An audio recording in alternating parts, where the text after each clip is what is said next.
Hello everyone, good morning. कैसे हैं आप लोग? आई होप आप लोग ठीक होंगे। मैं भी ठीक हूँ। और अभी है सुबह सुबह का टाइम, तो यहाँ पे मेरी पूजा कंप्लीट हो चुकी है। छठ पूजा के समाप्त होते ही होने लगी तुलसी विवाह की तैयारी। तो आप सभी को देवठान एकादशी की बहुत बहुत शुभकामनाएं। देवठान एकादशी के बाद हेलो जितने भी एवरीवन, गुड शुभ काम मॉर्निंग। होते कैसे हैं हैं सब आप लोग? शुरू हो आई होप जाते आप लोग हैं। ठीक होंगे। मैं भी ठीक हूँ। और आज है देवठान एकादशी, तो देवठान एकादशी के आप सभी को बहुत बहुत बहुत शुभकामनाएं। और आज के दिन तुलसी जी का विवाह होता है। तो विवाह की कुछ तैयारियां तो मैंने कल ही कर ली थी, तो वो आज मैं आपको दिखाऊंगी कि क्या क्या मैंने मैं लेके आई हूँ उनके लिए। फ़िलहाल सुबह का टाइम है, सुबह के बज रहे हैं 7:30। और पूजा वूजा सब मेरा हो चुका है। बस अब थोड़ा सा मैं मार्केट निकलूंगी, कुछ सामान लेके आना है। इतनी सुबह और चीज़ों की तो मार्केट नहीं है, तो सब्जी मंडी है, फल है, फूल है। और आज स्पेशली आज गन्ना चढ़ता है और हम लोग गन्ने का ही मंडप बनाते हैं, तो ये सारी चीज़ें लेके आएंगे। जितना पॉसिबल हो सकेगा आपके साथ शेयर करेंगे। अभी हस्बैंड नीचे हैं, वेट कर रहे हैं, तो जल्दी चलते हैं पहले, नहीं तो फिर मार्केट में भीड़ भी हो जाएगी। आज के दिन बहुत ज़्यादा भीड़ होती है। तो चलिए चलते हैं, आपसे मिलते हैं थोड़ी देर बाद। तो अभी हम लोग मार्केट के लिए निकल चुके थे। और जैसा कि आप लोगों को पता ही है कि मैं अधिकतर मार्केट रामनगर से ही करती हूँ। जो भी सब्जी उब्जी की जो भी मार्केटिंग होती है ना, वो मैं रामनगर के ही मार्केट से करती हूँ। क्योंकि यहाँ पे जो सब्जियाँ आती हैं वो एकदम ताज़ा आती हैं। यहाँ पे जो भी खेत वाले होते हैं, लोग खेती करते हैं, वहीं सब्जियाँ लेके आते हैं। और सुबह सुबह मैं उठी थी, नहाने धोने के बाद पूजा वूजा किया था। मेरा आज व्रत भी है, मैंने देवठान एकादशी का व्रत रखा था। कहते हैं कि शादी करते हैं तो फास्ट रखना ज़रूरी होता है। बिना फास्ट रखे कैसे शादी की जाती है? तो जो भी विधि होती है घर में किसी की शादी की जाए या देवी देवताओं की, तो फास्ट रह के ही करना चाहिए। तो उसी वजह से मेरा आज फास्ट था। तो सामान भी लेना था, मुझे लेट हो रहा था, तो मैं घर से बिना चाय पिए ही निकली थी। तो यहाँ आके हम लोगों ने सबसे पहले चाय वाय पिया। और मार्केट देखिए, मार्केट इतना सुंदर सजा हुआ था ना, फल फूल मिठाई से। और जैसे कि मैंने आप लोग को बताया था कि स्पेशली गन्ने का तो मार्केट इतना सुंदर लग रहा था। और इतने अच्छे से सजा के बेचने का भी तरीका होता है ना इन लोग का, कितने अच्छे से सजा के बेचते हैं ना, कि मन करता है कि सारी चीज़ें। गन्ना तो इतना उतरा था मार्केट में ना कि क्या ही कहिए।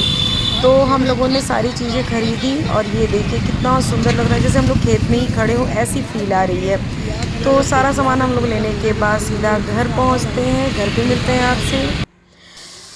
तो यहाँ पे घर पहुँचने के बाद सुबह सुबह बाकी लोगों के लिए नाश्ता, मेरा तो फास्ट था तो मैंने बाकी लोगों के लिए नाश्ता बनाया। तो यहाँ पे आलू की कचौड़ी मैं बना रही थी। आलू की कचौड़ी, चटनी, और जिनको सॉस के साथ खाना होगा वो। क्योंकि काम बहुत ज़्यादा था, ज़्यादा मैंने काम का तामझाम नहीं रखा, क्योंकि फिर पूरे घर की साफ़ सफाई करना, किचन को भी साफ़ करना था। इस वजह से इन लोगों को मैंने आलू की कचौड़ी बना के नाश्ता करा दिया। उसके बाद लग गई मैं शाम के काम की तैयारी में। तो बस थोड़े मोड़े जो काम थे मैंने अभी सब कंप्लीट किए। और ये है शाम का टाइम, तो थोड़ा सा मार्केट मुझे जाना पड़ा था इस वजह से, क्योंकि हस्बैंड को जाना था गांव। दूसरे दिन नेक्स्ट डे गांव निकल जाते वो। तो मनी के लिए मुझे ट्रैक सूट लेना था। ठंड थोड़ी सी बढ़ गई थी, मुझे लगा कि ले लेते हैं। बट अभी बच्चों का ट्रैक सूट उतना नहीं आया था, तो हम लोग गए, एक दो मार्केट हम लोग गए थे। उसके बाद वहाँ नहीं मिला, तो लास्ट हम लोग का ये था कि जूडियो चलते हैं, वहाँ पे देखते हैं, अगर मिलेगा तो मनी के लिए ले लेंगे। लेकिन बैड लक, यहाँ पे भी मनी के लिए कुछ नहीं मिला। तो मैंने, अब लेडीज़ तो अपने लिए तो ज़रूरी देखती, तो मैं अपने लिए कुछ देखने लगी, पर मुझे उतना ख़ास नहीं समझ में आया। तो अब उलन कपड़े, मैं ज़्यादा उलन कपड़े लेती भी नहीं, क्योंकि 2-3 महीने की ठंड रहती है। उतना मुझे इसमें समझ नहीं आया कि मैं क्या लूँ, और कुछ नया नहीं मुझे लगा, तो इसलिए हम लोग वहाँ से लौट आए। और ये है शाम का समय, और यहाँ पे मेरी पूरी तैयारी हो चुकी है। मैं धीरे धीरे तैयारी स्टार्ट कर दिया था मैंने। तो यहाँ पे हस्बैंड भी थोड़ा सा हेल्प कर रहे थे सजाने में। तो मैंने तुलसी जी को यहाँ पे साड़ी पहना दिया है, और गन्ने का जो मैंने मंडप बनाया है वो भी हो गया है। तो थोड़ा सा गन्ने को गिरने का डर था, तो हस्बैंड वहाँ पे गमले उमले से पूरा सजा रहे थे। और तुलसी जी ही मेरे घर में इतनी ज़्यादा लगी हुई है ना, कि मैंने चारों तरफ से तुलसी जी को ही सजा दिया है। आप लोग बताइएगा कमेंट में कि कैसा लग रहा है। फ़िलहाल मैंने नीचे थोड़ी सी रंगोली और अष्टदल कमल बनाया है। और शुभ के लिए तो स्वास्तिक बनाना ज़रूरी है। और मैं यहाँ आसन दे रही थी विष्णु भगवान को। और उसके बाद मैं चली गई थी नहाने। नहा धोवा के मैं आ गई हूँ तैयार होने के लिए। भाई शादी है तो तैयार होना, थोड़ा सा ही टचअप करना तो बनता है। तो बस यहाँ पे थोड़ा मैं तैयार हो रही थी, हल्का फुल्का मैंने टचअप किया। और लाल पीला बहुत शुभ माना जाता है शादी में, तो यहाँ मैं पीले रंग की साड़ी पहन के तैयार हो गई थी। उसके बाद जो भी थोड़ी मोड़ी थी, क्योंकि जो शुभ मुहूर्त था वो 8:40 के बाद ही था, तो इसलिए थोड़ा सा टाइम मेरे पास था पूरा भरपूर। तो मैंने भोग वोग भी जितने होते हैं, फलाहारी सब्जी, पूड़ी और सेवई, क्योंकि एकादशी के दिन चावल नहीं बनाया जाता है, तो चावल नहीं बनता है, तो मैंने नहीं बनाया था। तो बस इसीलिए सारे भोगों को भी मैंने सब तैयार वैयार कर दिया था। थोड़ा सा ठंडा होने के लिए भी छोड़ा जाता है, टाइम लगता है। उसके बाद मैं तैयार यहाँ होने लगी थी, तो यहाँ मैं तैयार हो जाती हूँ। उसके बाद आपसे मिलती हूँ। तो यहाँ मैं आ गई थी अब दिया लगाने के लिए, क्योंकि आज है देवउठान एकादशी।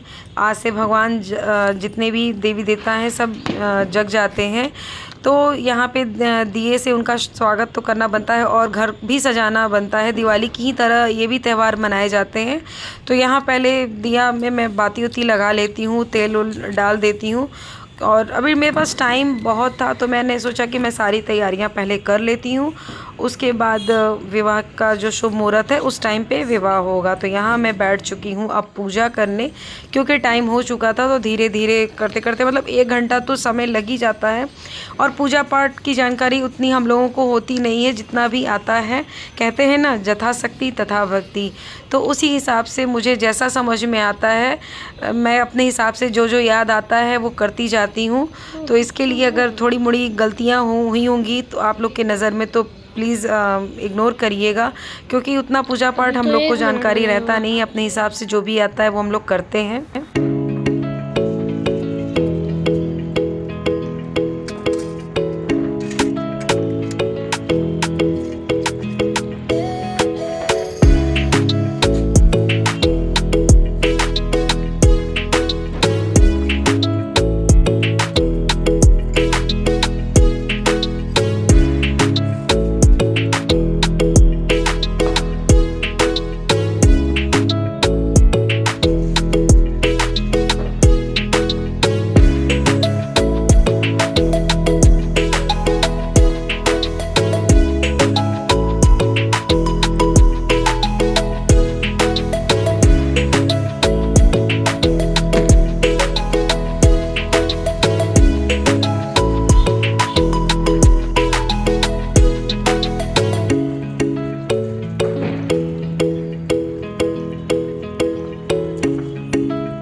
तो यहाँ पे देखिए पूरी तुलसी जी की पूजा और सजाना मैं सब कंप्लीट कर चुकी हूँ। बस अभी सिंदूर दान नहीं हुआ है, तो बाकी का जो पूजा विधि होता है वो सारा मैंने कर दिया है। तो थोड़ा सा सोचा कि आप लोगों को दिखा देती हूँ इसका पूरा लुक, क्योंकि जो मैंने दिया जलाया था वो थोड़ी देर बाद शांत हो जाता है, इसीलिए पहले आपको ये व्यू दिखा देती हूँ।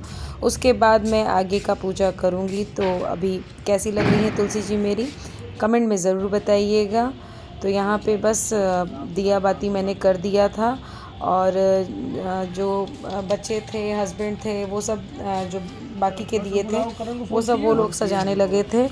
तो उनके पीछे मैंने जितने भी दीवार पे थे तो दिया से सजा दिया था, क्योंकि जितनी जगह है उतने में करना होता है। जगह तो बहुत बड़ी है लेकिन इतना पॉसिबल नहीं है। और इधर ये लोग पटाखे भी जला रहे हैं, क्योंकि भाई बारात आई है और पटाखे न जले ऐसा तो हो नहीं सकता। तो यहाँ पे पटाखे छूट रहे थे, हस्बैंड बच्चे सब मिलकर के पटाखे बजा रहे थे, बहुत ही अच्छा लग रहा था।